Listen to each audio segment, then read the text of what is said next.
मैं वैशाली भारद्वाज और मैं पेशे से गवर्नमेंट टीचर हूँ और शौक से कवित्री हूँ। तो देखिए, आज अपना पेशा निभा के आई हूँ और अब अपना शौक जीने आई हूँ यहाँ पर।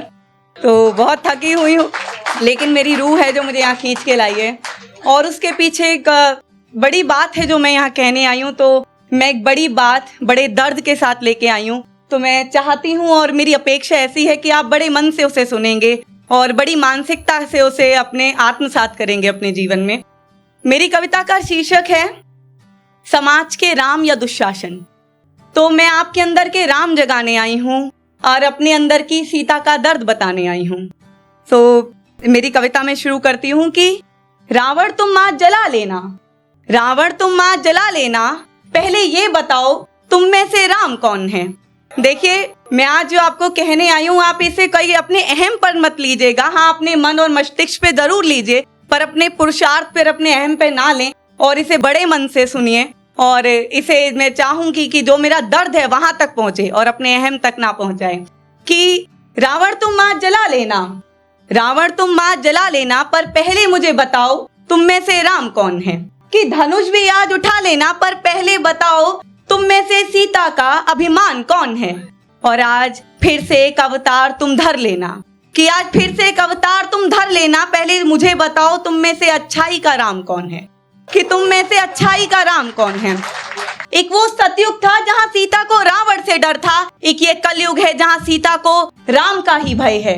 एक वो सतयुग था जहाँ सीता के प्रहरी राम थे, एक वो सतयुग था जहाँ सीता के प्रहरी राम थे, और आज सीता राम की ही कैदी है। कि आज सीता राम की ही कैदी है। तो मेरे राम मेरे हनुमान मुझे बताओ जरा, कि मेरे राम मेरे हनुमान मुझे बताओ जरा, तुम में से किसने लंका भेदी है। तब सीता का हरण रावण ने किया, जो कि दुख का विषय नहीं, घृणा का विषय है। और मैं घृणा का विषय क्यों बोल रही हूँ, क्योंकि वो संत का रूप धर के आए थे, और संत जो है वो अपने आप में एक सज्जन पुरुषार्थ है जिसे हम ऐसे दूषित नहीं कर सकते।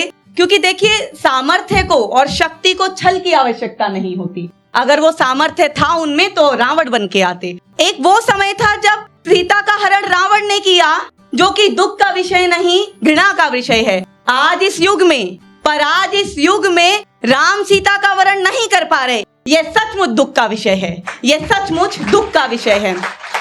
तब उस युग में एक अग्नि परीक्षा और सीता के छोड़े जाने पर प्रभु राम भी कलंकित थे, अभिशापित थे और पश्चातापी भी। तब उस जमाने में सीता के छोड़े जाने पर प्रभु राम भी कलंकित थे, अभिशापित थे और पश्चातापी भी। और आज एक ये युग है जहाँ इतनी प्रताड़नाओं के बाद, कि आज एक ये युग है जहाँ इतनी प्रताड़ना और इतनी घृणताओं के बाद भी पुरुष अभिमानी है, स्वामी है और जगत का ज्ञानी है। कि आज इस युग में इतनी घृणता और प्रताड़नाओं के बाद भी पुरुष ज्ञानी है, स्वामी है, अभिमानी है। आज जब मैं समाज को उसकी संस्कृति, उसके संवेगों, उसके भाव और उसकी मानसिकता के आधार पर देखती हूँ, आज जब मैं समाज को उसकी संस्कृति, उसकी मानसिकता, उसके भाव और संवेगों के आधार पर देखती हूँ, तो स्तब्ध रह जाती हूँ। कि जिनके मुख पर रामायण का वाचन है, कि जिनके मुख पर रामायण का वाचन है, उनके कर्मों में महाभारत का दुशासन क्यों। जिनके मुख पर रामायण का वाचन है, उनके कर्मों में महाभारत का दुशासन क्यों। जिनकी कथाओं में सीता माता है, उनकी प्रथाओं में सीता प्रताड़ित क्यों। कि जिनकी कथाओं में सीता माता है, उनकी कथाओं में सीता स्त्री प्रताड़ित क्यों। और ये 4 लाइनें अगर आप तक पहुंचे तो मेरा आपकी तालियों की गूंज मंच तक आए। कि माता तो कलंकित नहीं होती, माता का आंचल तो मलिन नहीं किया जाता। कि माता तो कलंकित नहीं होती, माता का आंचल तो मलिन नहीं किया जाता, माता तो पूज्य होती है ना। कि माता तो पूज्य होती है ना, माता का तो चीरहरण नहीं किया जाता। कि माता का तो चीरहरण नहीं किया जाता।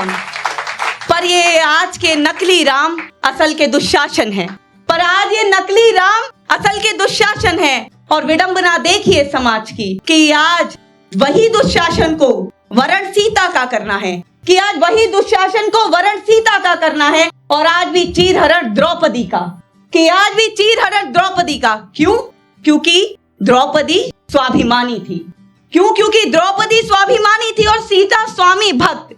ये कटाक्ष है कि आज की डेट में हम देख रहे हैं कि जो समाज है और समाज में पुरुषों का जो रंग है, कि उन्हें सीता जैसी स्त्री ब्याहने को चाहिए और घुमाने को उन्हें कहीं ना कहीं द्रौपदी और या उद्दंडी लड़कियां बड़ी अच्छी लगती है। तो ये है कि दुशासन तक कीमत समझ गया सीता की, तो अब आप राम बनिए और आप भी अपनी सीता की जो है कद्र कीजिए।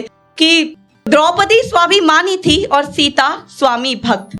कि सच कहूं तो आज राम के भेष में दुशासनों का मेला है, कि आज राम के भेष में दुशासनों का मेला है। स्त्री चाहे सीता हो, द्रौपदी हो या हो कलयुग की दामिनी, कि स्त्री चाहे सीता हो, द्रौपदी हो या हो कलयुग की दामिनी, पुरुष ने हर युग में, हर रूप में, हर द्यूत में उसको खेला है, हर द्यूत में उसको खेला है, कि हर द्यूत में उसको खेला है। कि सीता सा सत्व है सब चाहते, सीता सा सत्व है सब चाहते, राम सा तत्व यहाँ किसमें है। कि सीता सा सत्व है सब चाहते, राम सा तत्व यहाँ किसमें है। और रावण दुशासन है चारों ओर, कि रावण दुशासन है चारों ओर, राम भला अब किसमें है, राम भला अब किसमें है। कि और एक बात जो मेरे अंतर मन को बहुत गहराई से चोटिल कर जाती है और वैशाली की कलम बस इतना ही कह पाती है कि आज के दुशासन सीता जैसी स्त्री चाह रहे हैं, कि आज के दुशासन सीता जैसी स्त्री चाह रहे हैं और आज के राम और दुशासन अपने अंदर के रावण के बजाय सीता जैसी स्त्री जला रहे हैं। और अंत में मेरी समाज से एक अपेक्षा और मेरा चंद बातें जो मैं चाहती हूँ कि आप आत्मसात करें और हमें समर्पित करें बाद में।